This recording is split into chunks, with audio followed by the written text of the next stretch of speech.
ये देखिए मिलिए आज के मेरे हैप्पी कस्टमर और जेन्युइन रिव्यू देंगे। रोडू से भी आए हैं और ये कहाँ से आए हैं? आप कहाँ से आए हैं? बड़ौली से। हाँ, तो आपको कैसे पता लगा? फोन में देखा आपकी वीडियो। हाँ जी। तो मैंने आज ये सीख लिया। कैसा लगा आपको हमारा? बहुत अच्छा लगा। मैं फिर दोबारा आऊंगी।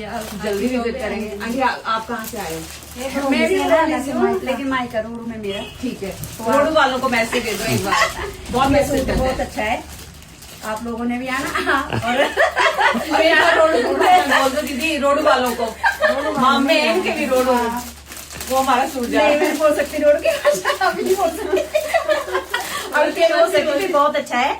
आप लोगों ने भी मतलब इनको दीदी रोडू वालों को बोलो ऑनलाइन भी आप से ले सकते हैं। ऑनलाइन भी आप ले सकते हैं इसको, और जो कोई भी लेना चाहे। हाँ, बहुत अच्छा है मतलब। जल्दी विजिट करें ना। आप तो आते रहेंगे अब। हाँ जी, ठीक मैं है तो खुद भी पहली बार आई हूँ। ठीक है, ठीक, थैंक यू सो मच।